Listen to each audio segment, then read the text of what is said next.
Projects, programs, and activities. Engagement and awareness of internal and external stakeholders. And informations about DepEd guidelines, memorandums, orders, and policy. Powered by City of Malolos Information Office, Roving Malolos. P.O.V with Sir Tony. Join us live every Friday, 4 to 5 p.m. See you there!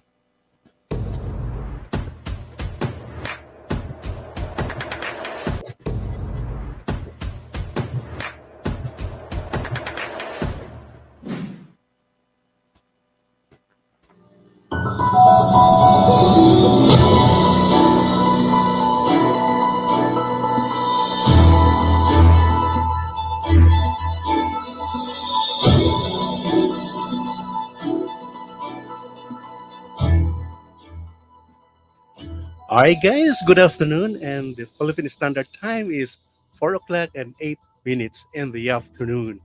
And you are listening to the roving radio station of City of Malolos.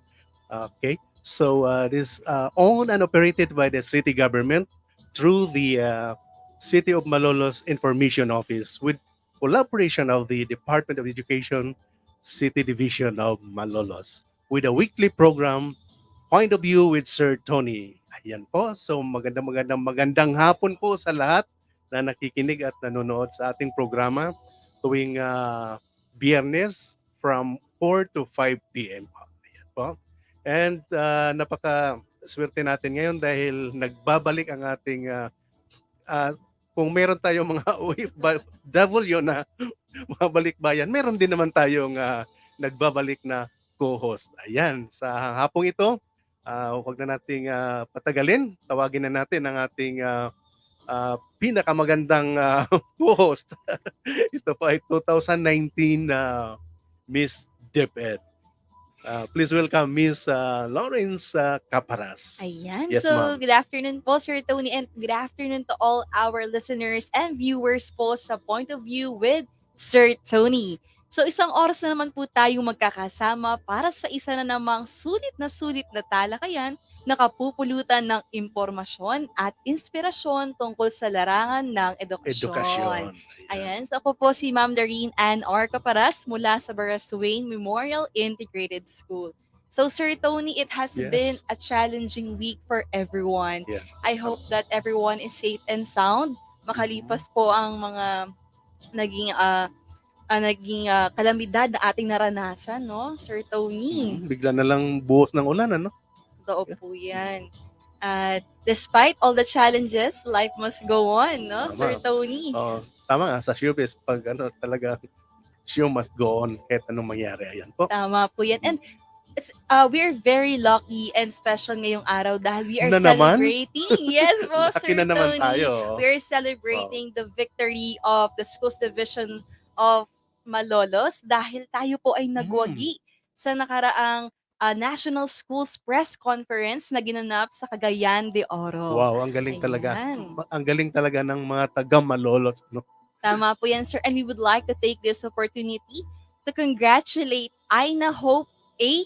Avendaño from CMIS Santo Rosario for winning third place in editorial writing in English elementary level with her coach, Ma'am Mary Grace C. Del Pilar, and her principal, Dr. Nova B. Santiago. And of course, their public schools district supervisor. 6 po. Yes po, Ayan. si Dr. Mark Coronel Eusebio.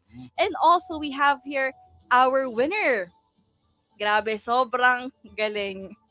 Okay, so ang nag-champion sa collaborative desktop publishing in English secondary level ang Marcelo H. Del Pilar National High Oh, School. Grabe. Region 3, ano, Yes po. nag-champion dyan sa category na yan. Tapos, taga Malolos pa.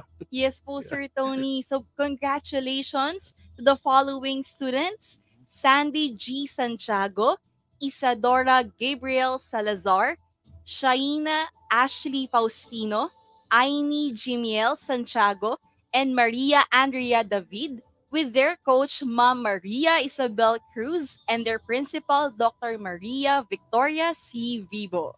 Ayan, congratulations! Talaga ang mga malulenyo ay nakikipagsabayan po, ano, kahit saang larangan. Talaga naman, no? At gayon din po ang ating panauhing pandangal ngayong araw na ito. Mm, No? Despite his young yes, age, talagang ang dami ng achievement yan. ng ating pong guest ngayong He is araw a na friend of ito. mine talaga yan. Oo, Yes po. So, we are very lucky and honored na makasama ang Public Schools District Supervisor ng District 6. Walang iba kung hindi si Dr. Dr. Marco Marco Ronel M. M. Eusebio. Eusebio. Sir, good afternoon. Welcome to P.O.V with Sir Tony. Good afternoon, everyone. Good afternoon, Sir Tony. Good afternoon, Ma'am Lorene. And it's my honor and privilege to be with you this afternoon, rather, in this program of our dear friend Sir Tony in Points of View with Sir Tony. And of course, we would like to greet our SDO leadership, our schools division superintendent, Ma'am Lailani Samson Tunanan, CESO 5, our ASDS, Ma'am Rowena T. Kiambao, CESO 6, and of course, our chief, Ma'am Ami Punong Bayan, and Dr. Cynthia Briones, and to the rest of SDO Malolos family, a warm greetings of good afternoon to all of you. Ayan. So, before we proceed with our topic this afternoon, Sir Tony, Punta muna tayo sa lighter side. Ano? yes po, sir. Yung- Ayan. So, Sir Marco, we would like to know more about your personal or humble beginnings po as a teacher. Paano po ba nagsimula ang ating journey sa education? Nagsimula yung journey ko sa education because my mother is a teacher. Actually, both my parents are teachers, no? Pero ang mother ko talaga yung nagstay sa teaching profession. So my mother is a teacher. We are a family of teachers. My aunts are also teachers in both sides, no? My father's side and my mother's side. May mga tiyahin ako doon ng mga teachers, and meron na rin ako ngayon ng mga pininsan na teacher. So talagang teaching rather is in our blood. And paano ko na-discover na ako ay magiging isang teacher when I was fourth year high school? That memory is very vivid and clear to my mind when I was asked by one of my teachers na, kasi noon when I was studying fourth year, pag Teachers Day ang ginagawa, nagtatawag ng isang estudyante para mag-take over dun sa post ng teacher for that day. So during that time, I realized na parang it's fun to become a teacher, parang nag-e-enjoy ako dun sa ganong environment, ganong routine. So doon ko na realize na baka I can consider teaching to be something that I would want to pursue later on. Pero ang original talaga, no, gusto ko talaga dati magpari. Yun talaga yun. Before na maging isang teacher. Yun. Eh, so, saan ba tayo nag-start na magturo, Sir Marco? I started teaching with LCUP, La Consolacion University, Philippines. Doon din kasi ako nag-aral from elementary hanggang college. And that is where my mother works, no, until now. 2 years akong nagturo sa LACO, teaching mathematics both in the elementary and the secondary levels. And then later on, nag-part-time teaching ako sa college as instructor ng ilang mga collegiate subjects. And then after 2 years ko sa LCUP, 2015, when I joined the Department of Education, I was appointed by then SDS Villamejor sa Marcelo H. Del Pilar National High School as a teacher in the mathematics department. Kasi on yun. that time, 2015, massive massive hiring, kasi nga doon sa Marami ng created na teacher items Item, noon. Tapos nag-start na rin na mag-hire for the K-12 kasi yung K-12, expansion from grade 7 to 10, tapos transition to grade 11 and 12. So doon lang talagang magaling siya kasi ang dami nung na-hired siya. Ibig sabihin, talagang magaling si Sir. Sir, Yes. ikaw ba major in math? Yes, sir. Ah, Oo. Yun talaga po major. ang major ko. Hmm. Bachelor of Secondary Second year. Education, major in mathematics. Mathematics. Ayun, talagang ang ganda ng track na Oh. bata pa lang si Sir. Alam niya na po sa puso at isipan niya na gusto talaga niya maging isang teacher. Oh. At ngayon ay Pero- talagang nag-i-inspire. Actually, he go beyond, Oh, no? kung titignan mo yung 2015 at saka 2023, 7 years. Yes 7 po. years ka na. Yes. Ang bilis, no? Tapos, being a teacher, tapos naging, na siya ngayon? PSDS, no? Oh, yes po. So, So, ano bang naging ano ba motivation yung doon, natin, sir? Sir Marco? Actually, cliche siya, no, pakikinggan na hindi mo naman pinangarap, no. Sa totoo lang, when I joined DepEd, kasi nga parang noon, 'di ba, pag sinabing DepEd, talagang ang daming teachers na nandidiyan ng mga season. So talagang you will be brushing elbows with all kinds of people, no? Yung mga seasoned teachers, tapos kami na mga novice teachers. So parang it was, hindi ko naman sinabing hindi ko siya pinangarap, pero hindi ko na imagine na for that short span of time, I will be where I am right now. Siguro what I could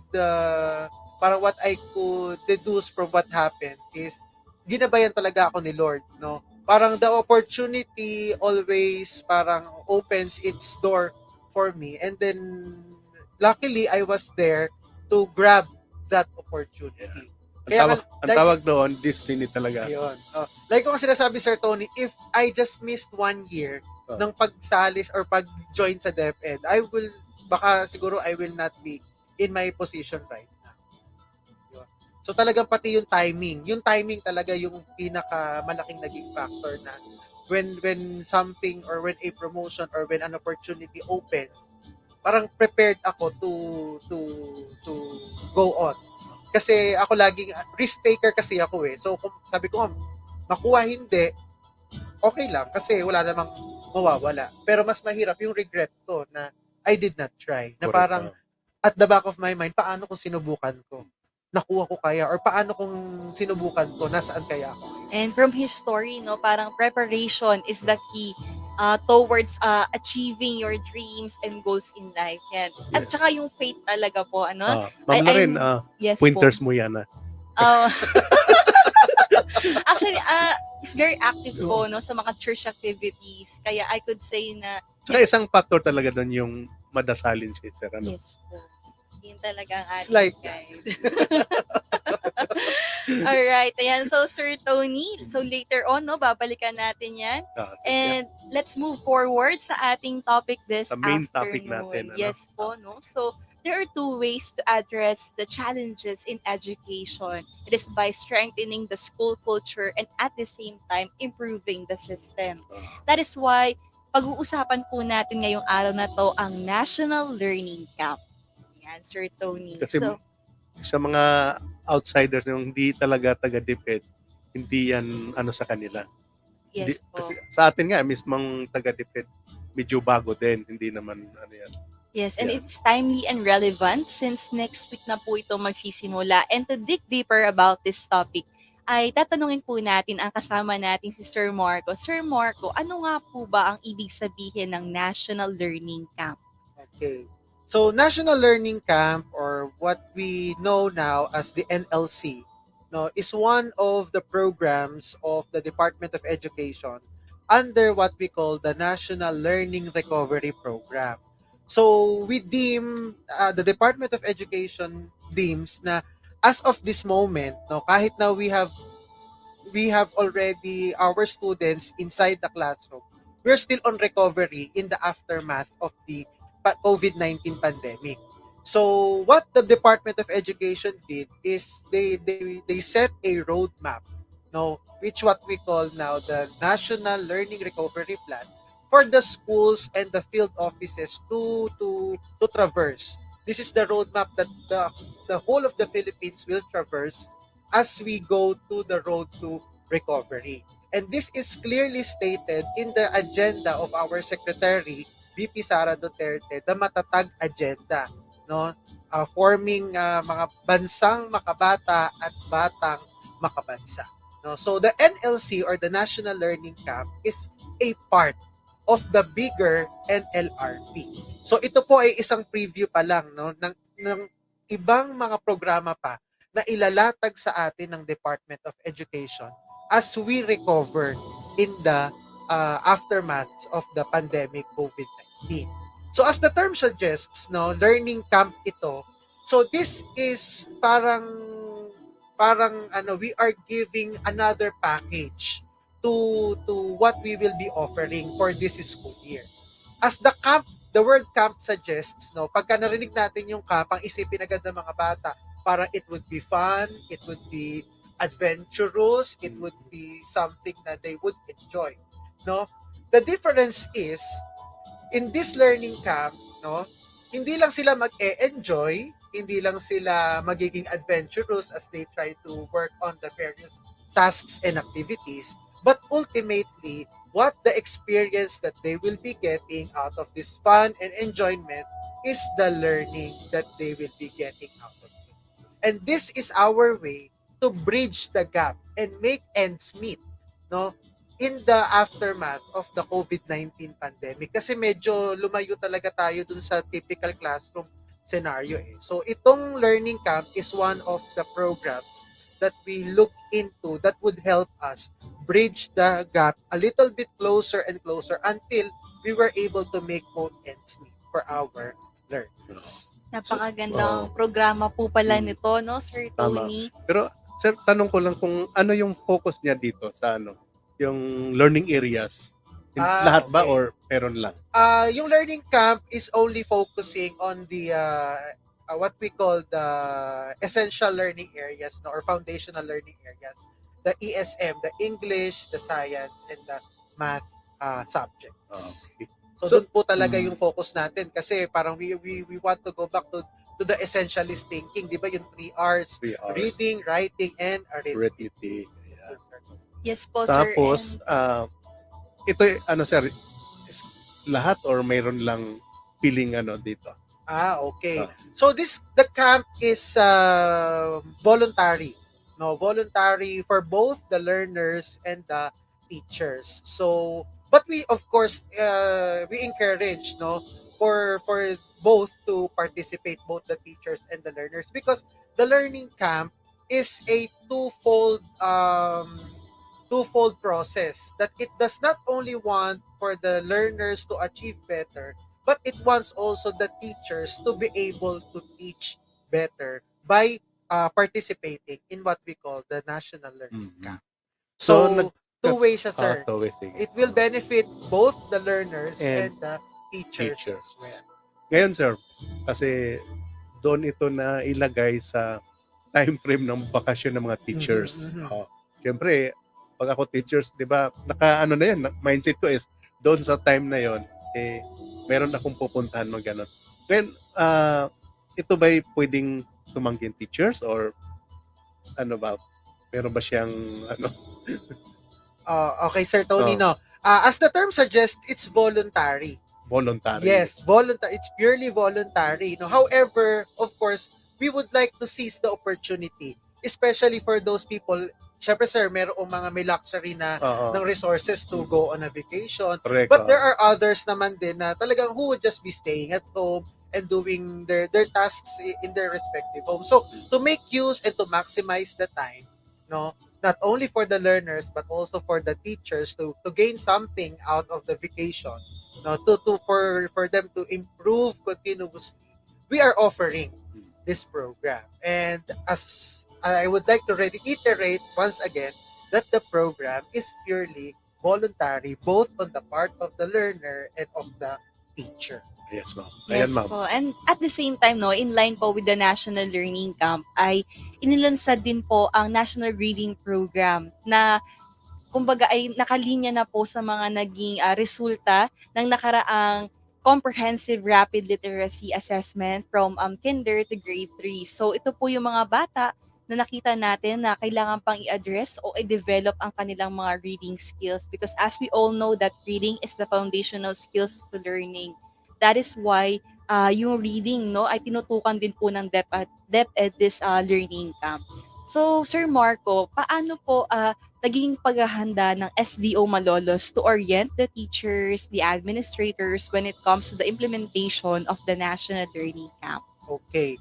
So when it comes to the preparation that the SDO Malolos has been doing for the past month, no, for for it to prepare the personnel and of course the school heads, the teachers to implement this national learning camp, we have sent the SDO Malolos through the Department of Education has sent our supervisors together with our superintendent sa Tugigaraw po for the training.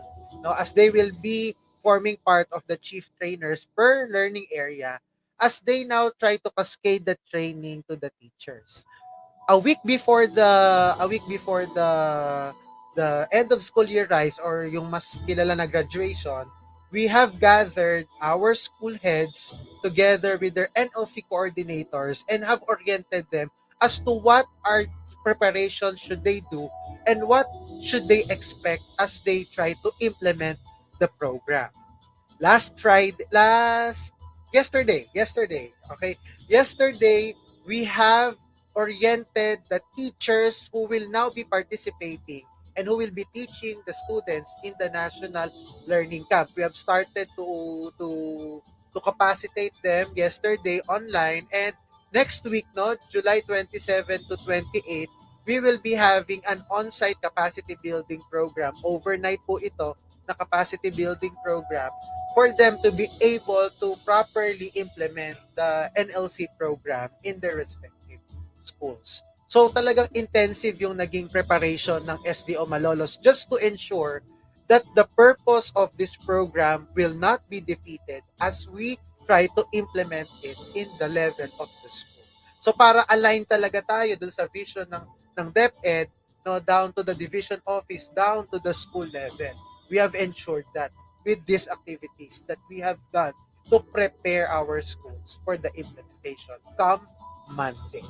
Yes po. And actually, Sir Tony, I've been part of those preparations and seminars. So we can see that there has been a rigorous preparation in the SDO Malolos na talagang ready na tayong i-implement ang learning camp next week.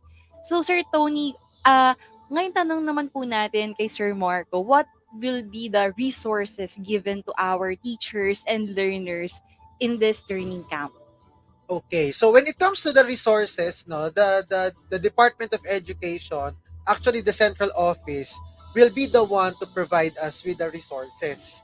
No, they have downloaded funds in our SDO which we will be downloading naman sa ating mga schools for the reproduction of the learning resource materials that the teachers will be needing for this national learning camp. Kaya po we have been profiling since day one, no, we have been profiling the number of teachers, the number of enrollees, so that we can provide adequate resources for the consumption of both the teachers and the learners as they enroll in the national learning camp, since we do not want to defeat the notion that they will have to enjoy, that they will be enticed with the activities that we will be offering to our learners as they participate in the national learning camp. Balikan ko lang, Ma'am Lorena, no, di ba kanina sinabi natin na pati teachers magbe-benefit, no? Magbe-benefit ang teachers because of the capacity building actually that we will be providing them.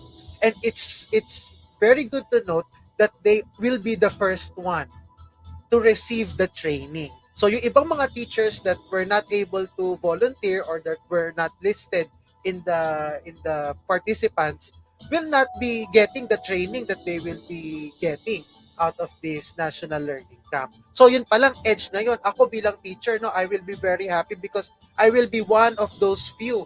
No, actually there are only 69 teachers in the whole of the SDO Malolos who will be trained for that implementation of the National Learning Camp. And the National Learning Camp, my dear friends, is a parang yearly program na siya every after end of school year. This is just the first phase of implementation, which we are implementing in grades 7 and 8. But it does not mean that in the years to come we would not expand this in the other grade levels. No, we will, for sure, the Department of Education will expand this to other grade levels.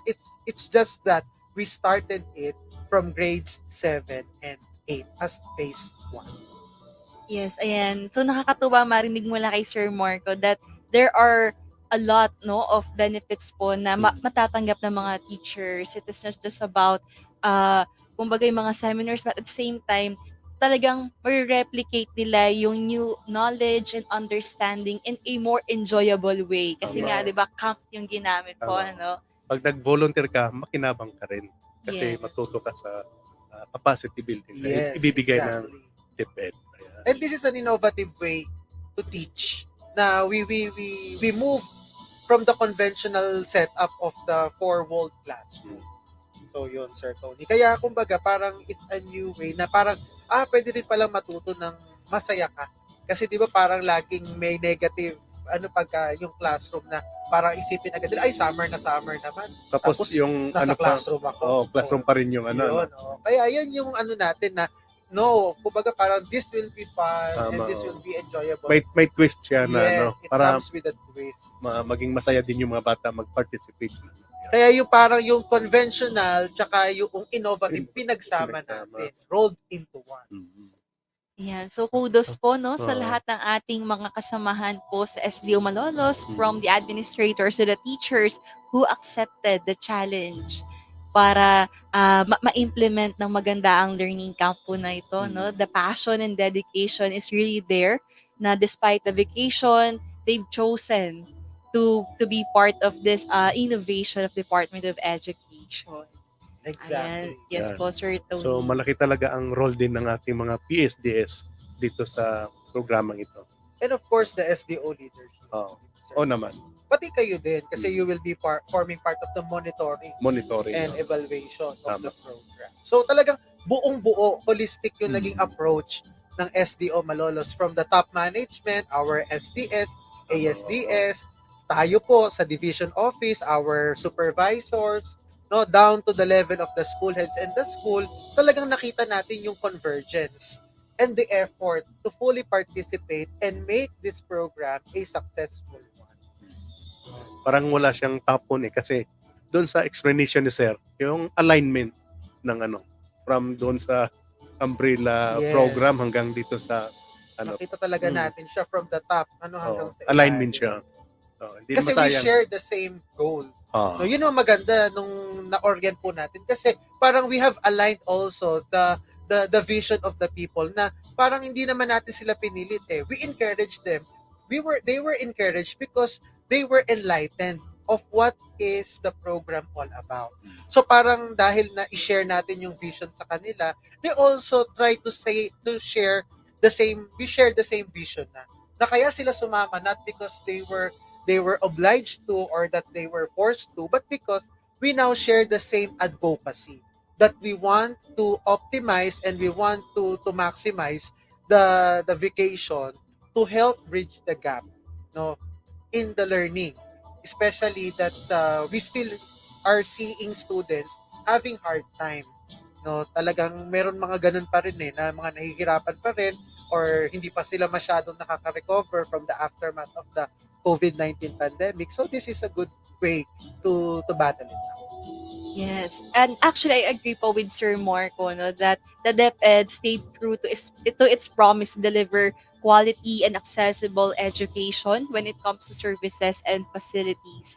And nakakatuwa po na unti-unti ay nakabangon na po tayo from the pandemic, and at the same time, we can see the improvement, no? At alam naman natin yung mga teachers talaga, they are doing everything they can para po matulungan ng mga learners natin. Well, actually kasi po, during our seminar, it was mentioned that the grade 2 and grade 3 learners were really affected by the pandemic. Actually, 30% were left behind during this year po. Nakita natin yung epekto na hindi sila nakapag face-to-face classes, and reading comprehension is really one of the main challenges when it comes to reading. Kasi iba talaga yung face-to-face yung pagtuturo. Yes po. So Sir Marco, ano po ang magiging time frame ng learning camp na ito? Okay. So when it comes to the time frame of the learning camp, it is a 3 to 5 week no na activities which we will be providing with our learners. And the camp is not a parang one-stop shop or one size fits all. No. No, the camp is in three. No, in three kinds. The first one is what we call the consolidation camp. The second one is the enhancement camp, and the third one is the intervention camp. So basing on the needs of the learners, no, they will be grouped into the camp that they are fitted to participate in. So flexible din siya depending on the need of the participant. Kasi nga it's kumbaga parang it wants to welcome everyone to be on the program. So when we have the participants in what we call the consolidation camp is the consolidation camp is designed to give practice activities, no, or application of what the students have learned in the previous school year. Because Sir Tony, Ma'am Lorraine, and to the rest of our reviewers, no, yung curriculum guide kasi natin may dalawang standards yan, no, the content and the performance standards. So it's not enough that they know it. What is important is how they apply what they know.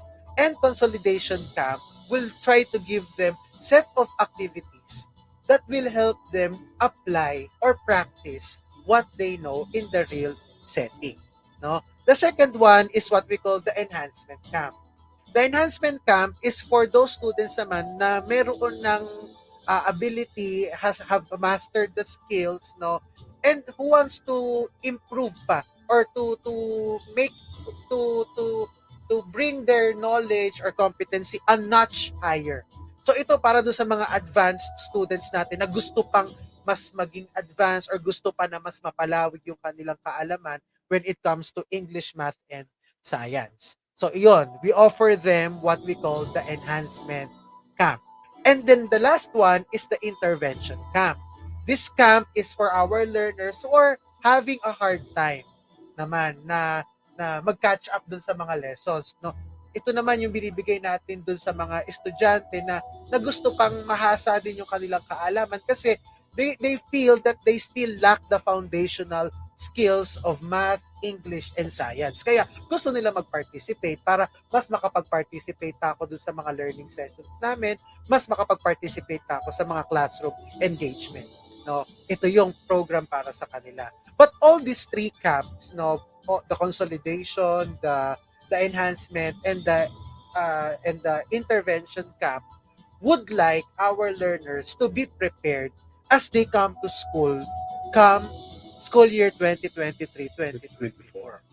Yes No? po. So it is a perfect opportunity for Mhm. our learners to engage no in positive interactions at napakaganda nung goal niya to provide a positive mindset sa ating mga learners to love learning, no?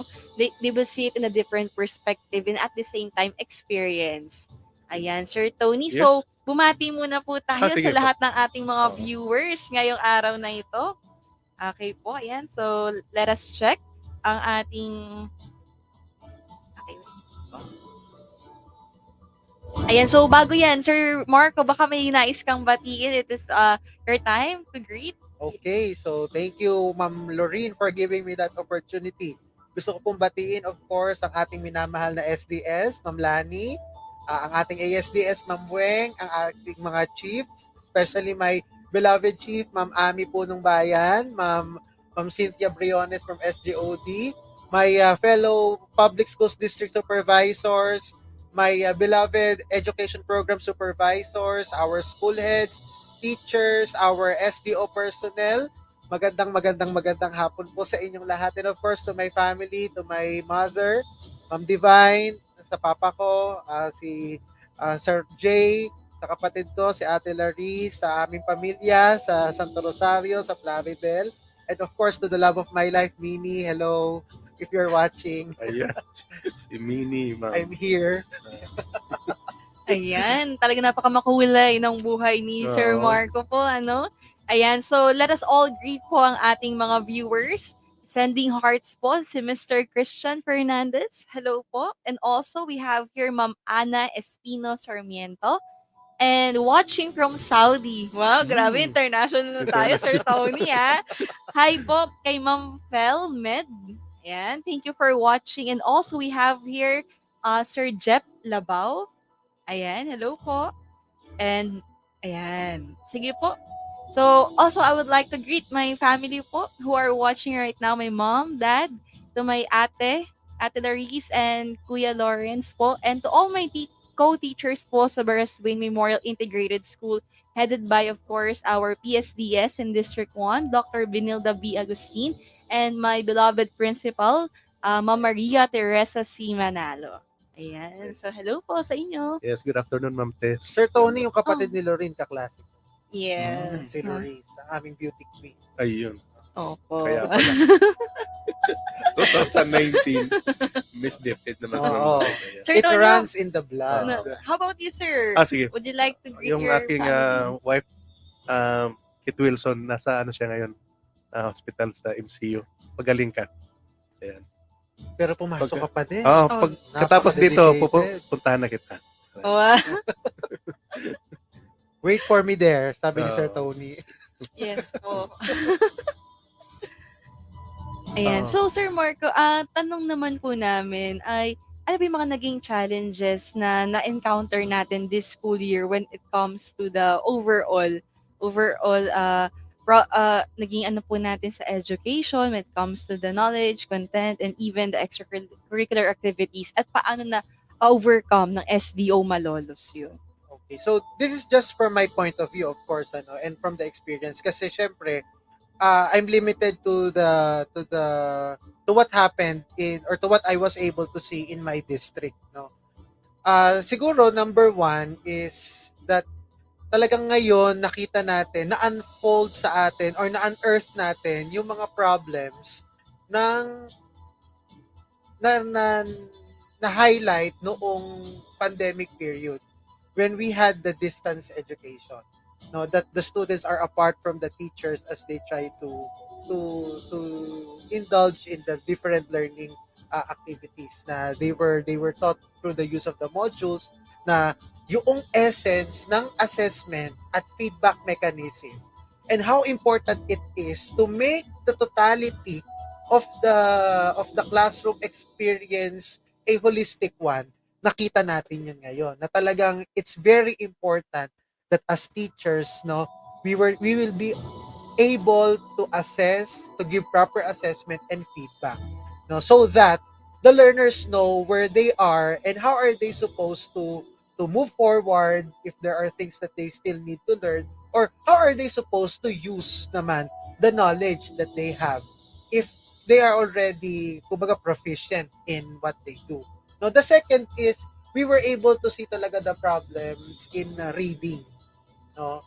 Nakita talaga natin yon, that we were able to identify some learners talaga na has a hard time reading. Kaya naman, as part to combat that, the Division of Malolos has launched the project I Love Reading and I Love Row 2 of Ma'am Edna Diaz, our English supervisor, which we really try to appreciate. And also the project MBBM of Ma'am Joy Canlas, our Filipino supervisor, because we were able to see the significant improvement when it comes to the reading abilities of our learners. No, kasi kung tutuusin, usually we start the reading from grade 1. Pero during the pandemic, we were not able to see this grade 1, then na grade 2 sila. Ngayon grade 3 na sila. So parang what we are trying to focus on are the grades 1, 2, and 3. Because yung grade 3 ngayon, sila yung grade 1 nung nag-pandemic na talagang nagsimula na yung klase na puro module ang kanilang kaharap eh. So nakita natin yung drastic, or yung significant improvement when it comes to the reading abilities of the students. We have to accept that reading really is the gateway for the students to learn. Kasi unless they were able to read and comprehend what they have in their hands or in their textbooks or in their notebooks, that's the only time that they will learn. Yes, tama. So, Kasi pag yun. hindi ka talaga marunong magbasa, paano ka makapag-solve ng problem sir, sa math kung hindi mo maintindihan yung Yes, Sir binabasa mo? Tony. Yeah. And aside from that, no, the division also through the CID has really implemented intensive instructional supervision through our to the efforts of course our CID chief Ma'am Fatima Punong Bayan. Talagang we make it sure that we were able to intensively, as the term suggests, intensively supervise instruction. That in all aspects, we are there to help and to give technical assistance to our schools. Kasi kada school iba-iba ng sitwasyon eh. No, so we cannot really have that one particular issue or concern that we have to solve per terrain or Oo. per school. Kaya naman talagang yung presence, nakita ng field yon, yung presence ng ating mga CID personnel, no? Led by our chief, Ma'am Ami, na talagang we are two hands extended to the school in whatever need they will be having so that we can solve the problem right there and then. Kumbaga, we will not waste any time to wait for solutions. Since we are there, we can solve the problem right away. Yes po. Oo. And actually, I was really, I can attest po sa sinabi ni Sir Marco that all the PSTS po talagang they are really hands-on to these programs being implemented in SDO Malolos to address the gap in reading. Talagang they are there to monitor, to provide technical assistance, and at the same time, to recommend different ideas to the teachers on how they can improve teaching reading po inside the Yes, classroom. tama. Kasi ang gagaling ng mga taga-CID pagdating doon sa technical assistance plan and monitoring evaluation plan.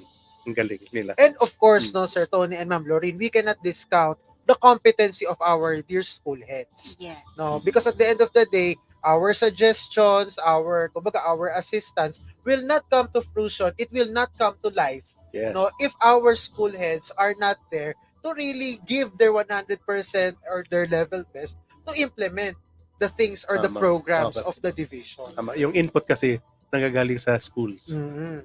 And of course, syempre, hindi natin din pwedeng i-discount yung ating mga teachers Oo. who are our frontliners. Tama. Kaya talaga ang ating salute sa ating mga teachers and school heads in the field, no, who have been working tirelessly day in, day out in the classroom and in the school just to make sure that every day our learners have something to bring to their homes, which is learning. Ganyan si Ma'am Lorraine. Oo. Alay ko sinasabi the only business of the teacher in the school is to make students learn. Yes. No matter what it is, values, reading, basta kailangan pag uwi ng bata sa bahay, may masasabi siya sa mama niya na, ay mami, may natutunan ako today. Tama. May uwi-uwi po akong bagong learning. And we can proudly say that our teachers in Malolos are like that. That when we validate to the learners the works that their teachers do, they can proudly say that our teachers are doing their best. So salute to our dear teachers. At this point, sir, we all know na may apprehensions pa ang mga parents when it comes to this learning camp, especially it's really a vacation time for our learners. So ano po yung inyong nais magbigay na mensahe sa mga nanonood ng mga parents, guardians ngayong araw na to, yung magiging benepisyo ng learning camp para sa kanilang mga anak? Yes. Yes po. So to our dear parents, no, our humble appeal is that you are our partners So we are partners. If you want your children to learn, to bridge the gap, so is the Department of Education through our teachers, school heads, and education leaders. So our appeal is that tulungan nyo rin po kami. No? We are partners here. So at the end of the day, we want to form isang bansang makabata at batang makabansa. And for us to do that is we have to bridge the gap, not only Sir Tony and Ma'am Lorraine in the learning process, but we also have to bridge the gap between the home and the school. The school is their second home and their home is their second or parang yung talaga ang kanilang first school So dapat makita po ng mga bata yung collaboration natin. So our appeal is that if your students or if your children wants to participate, please give them the consent to do so. Because your children will always be safe in the hands of our teachers and school leaders in SDO Malol. So let us not miss this opportunity because sa kanina nga nung nagsasabi ako tungkol doon sa nangyari sa buhay ko na when an opportunity comes, I am there to seize that opportunity. And this learning camp, my dear parents, is an opportunity for our learners. So let us not waste this time, this opportunity. Let us try to seize it. Because at the end of the day, it will be the children, our Filipino youth, our Maloleño learners who will benefit from this program. Yon. I would like to highlight yung sinabi po ni Sir Marco, no, that the relationship between home and school is truly a factor to make this program a successful one. We all know, to all the parents po who are watching, tandaan po natin that the significant impact we could provide as early as now to our learners will most likely result into better educational outcomes ng atin pong mga anak. Ang pinakalayunin po ng DepEd ay matulungan ng inyong anak at kayo po ay kaagapay namin upang ito ay maging posible. Napakaganda nun, no? To bridge the gap between home and school. Kasi dun pa rin po tayo babalik. The support from our parents, the Yes. stakeholders, nakasama po natin sa bawat programang ini-implement ng DepEd. It's a matter of collaboration. Yes, and Yes, Sir Tom. communication po, kasi nga sabi ni Sir Mark, yung feedback mechanism, after nun, we should relay it to the parents and guardians para meron ding track or at the same time, updated Yung sila. follow up Yes, pagdating follow sa up. bahay. Opo, yan, Sir Tony. So, Sir Tony, what is your point of view po in this National Learning Camp Yes. implemented by the Department of Education? So, yung program kasi ang ganda na. Nandun yung nabanggit na kanina ni Sir Marco, yung sa integration, yung sa ang consolidation and enhancement. Diba? Yun. So, ang ganda doon kasi nga, dahil volunteer, di ba, mag-volunteer, hindi naman lahat pare-parehas yun. May mga galing na sa larangan ng math or science, meron ding mahina doon. Kaya, yun nga yung tatlong nakafocus doon sa area. Now, itong program ito, kailangan talaga dito na maganda yung gagawin nating monitoring and evaluation plan para matutukan siya, para maging successful. Yun lang sa akin na point of view. Kasi wala na akong nakikita ko na talaga na planchado. Kung titingnan mo yung alignment do sa program natin sa sa central office hanggang sa division. Kaya ang sa akin na para maging successful ito, titignan natin ng maigi yung pag-craft nating monitoring and evaluation from school level, division, and the rest yung sa regional and central office. Yan lang po ang sa akin. Yes. That's right, Sir Tom. Ayan. So, Sir Marco, what is your final message po to all the viewers and listeners we have right now? To our viewers and listeners, no, just like what I've said kanina, the National Learning Camp is an opportunity which we need or which we are encouraging you to seize, no. So let us not waste this opportunity. Let us not waste this this program that Department of Education would like to offer to our dear students, no, because this program is cool, no, from the needs of our learners. And what is good about the NLC is that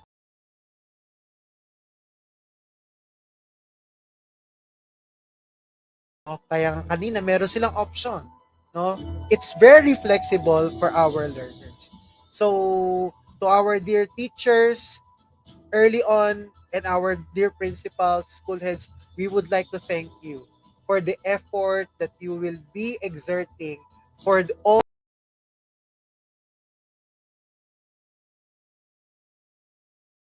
this.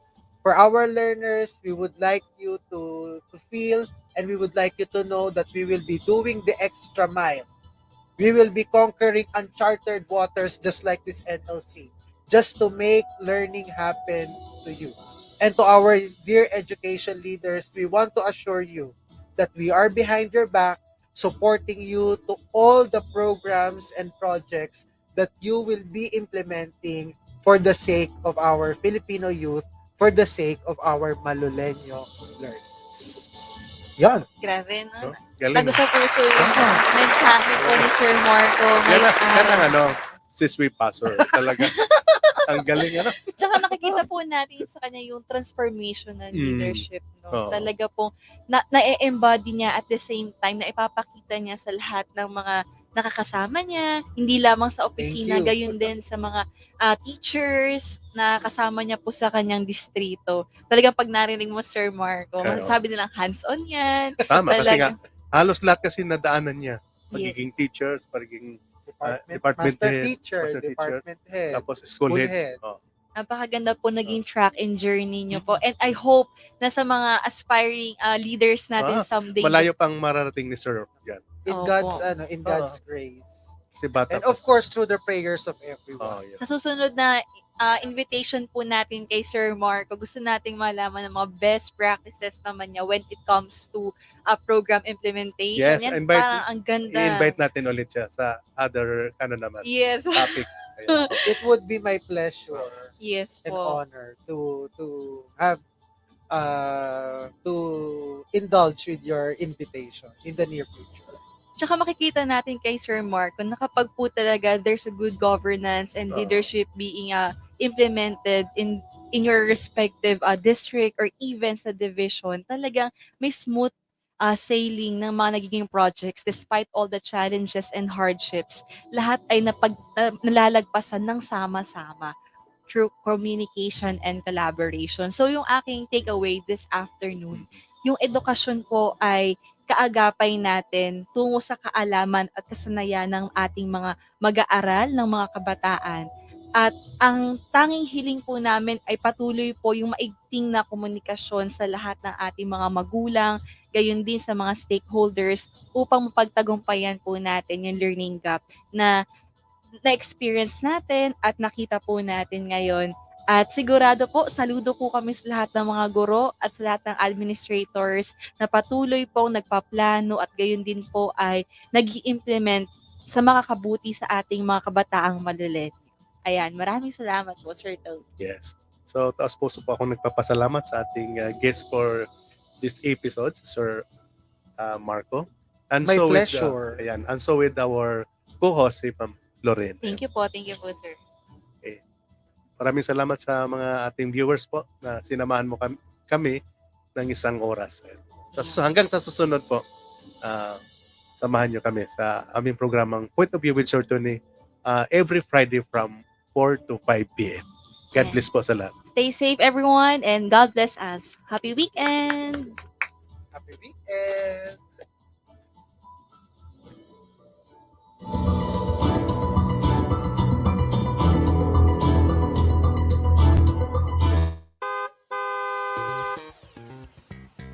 Gising na, Malolenyo! All around usapan. Bagong-bago at swak na swak para sa lahat. Maaasahan ng bawat Malolenyo. Ready na ang iba't ibang programa para sa inyo. Tuwing Lunes hanggang Biyernes, alas 9 hanggang alas 10 ng umaga, Golds Radio, kaakibat ng bawat Malolenyo sa proactive education. Next ay ang Environment Talks, ang ating aabangan tuwing Lunes, 1:00 hanggang alas 2 ng hapon. Pagtalakay ng diskursong makakalikasan. Alamin at tuklasin natin ang iba't ibang kaalaman patungkol sa pangangalaga sa kanila bantay, pati na rin ang iba't ibang kwento ng mga alaga ng bawat Malolenyo. Tuwing Lunes, alas 3 hanggang alas 4 ng hapon. Halina tutukan sa Agila Sports ang sandigang panlaro ng bawat Malolenyo. Tuwing Martes, alas 2 hanggang alas 3 ng hapon. Makidiskurso sa mga serbisyong handog na nangangalaga sa pangangailangan ng pamayanan at kagalingang panlipunan sa Dapat Alam Mo, Martes, alas 3 hanggang alas 4 ng hapon. Susundan ito ng programang hatid ay wastong impormasyon para sa Malolenyo. Ito ang Balitang PIA, mapapanood tuwing Miyerkules, 1:00 hanggang alas 2 ng hapon. Upang maging listo sa lahat ng oras, makinig lang sa Listo Malulenyo tuwing Miyerkules alas 4 hanggang alas 5 ng hapon. Abangan ang pagbibigay saysay ni Attorney Sai sa usaping legal tuwing Webes ganap na alas 3 hanggang alas 5 ng hapon. Alamin naman natin at libutin ang balitang sining, kultura at turismo sa Vamos a Malolos tuwing Biyernes alauna hanggang alas 2 ng hapon. Punto por punto ang persepsyon sa Points of View with Sir Tony tuwing Biyernes ganap na alas 4 hanggang alas 5 ng hapon. Maki-jamming sa iba't ibang genre ng tugtugin sa Open Mic Jam, Martes hanggang Sabado, alas 6 hanggang alas 9 ng gabi. We educate, we entertain, we serve. Tatak Roving Radio Station tayo.